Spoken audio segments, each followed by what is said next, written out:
आमतौर पे सुनने में आता है कि भगवान कृष्ण ने कितनी शादियां की थी।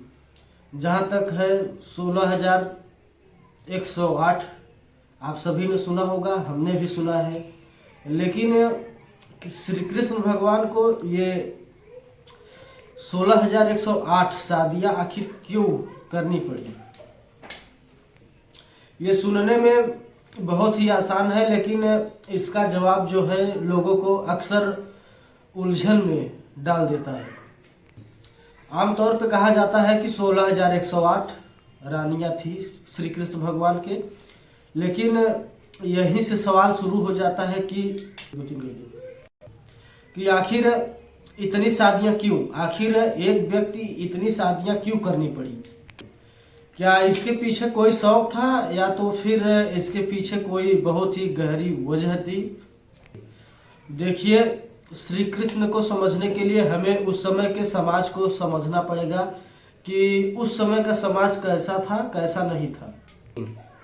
ये कहानियां किसी महिला की कहानी नहीं है, बल्कि उन हजारों महिलाओं की कहानी है जिनकी जिंदगी उस समय दांव पर लगी हुई थी।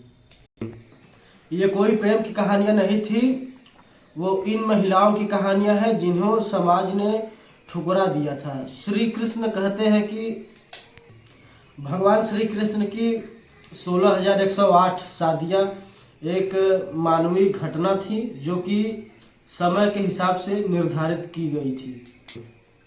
एक ऐसा फैसला जो उन स्त्रियों को सहारा दिया जो उस समय के समाज में उनको रहना या रहने नहीं दिया जा रहा था, जो समाज के डर से अपना जान देने जा रही थी, लेकिन श्री कृष्ण की वजह से बच गई।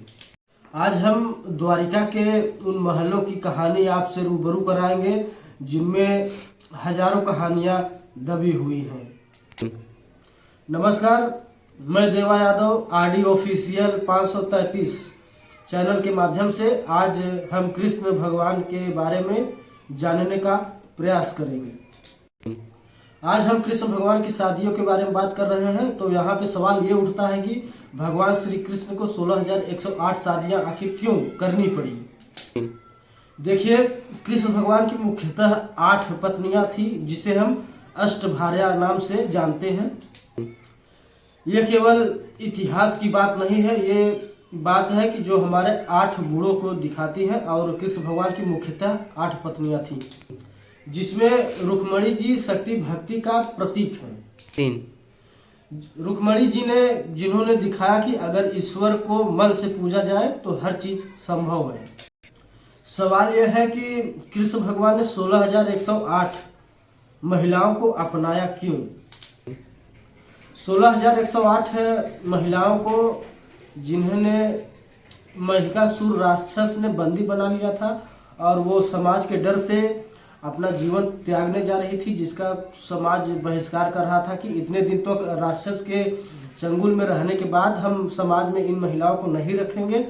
जिन्होंने कृष्ण भगवान को 16,100 रानियों को या महिलाओं को सहारा दिया, जिसकी वजह से 16,108 रानियां मुख्यतः श्री कृष्ण भगवान की पत्नियां हैं। अब सवाल यह है कि क्या कृष्ण भगवान की 16,108 शादियां गलत थी? आज के समाज के हिसाब से गलत है, लेकिन उस समय के समाज के हिसाब से श्री कृष्ण ने बेसहारों को सहारा दिया था। देखिए, समाज को हमें आज के हिसाब से कानून से नहीं बल्कि इतिहास के हिसाब से देखना पड़ेगा, तब जाकर यह बात हम लोगों को समझ में आएगी।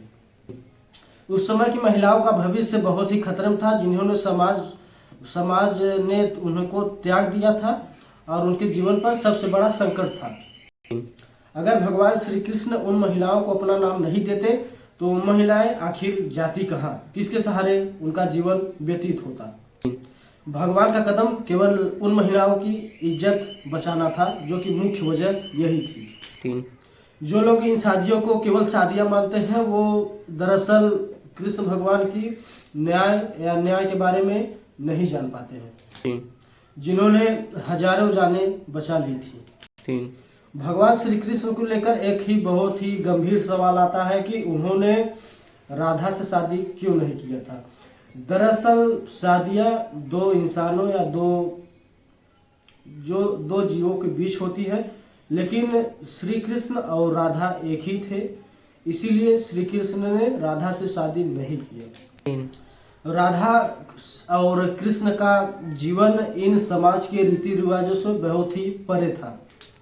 राधा को पत्नी मानना एक भ्रम था, जो कि राधा श्री कृष्ण के हृदय में रहती थी। प्यार का लगभग वो मतलब होता है जहाँ कुछ पाने की इच्छा ना हो, इसलिए मुख्यतः श्री कृष्ण ने राधा से शादी नहीं की। तो अगर ये कहानी आप सभी को अच्छी लगी हो तो हमारे वीडियो को पूरा देखिएगा और लाइक करके सब्सक्राइब करके जरूर जाइएगा। ऐसे ही हम नई कहानी के साथ आप सभी से रूबरू होंगे। जय हिंद।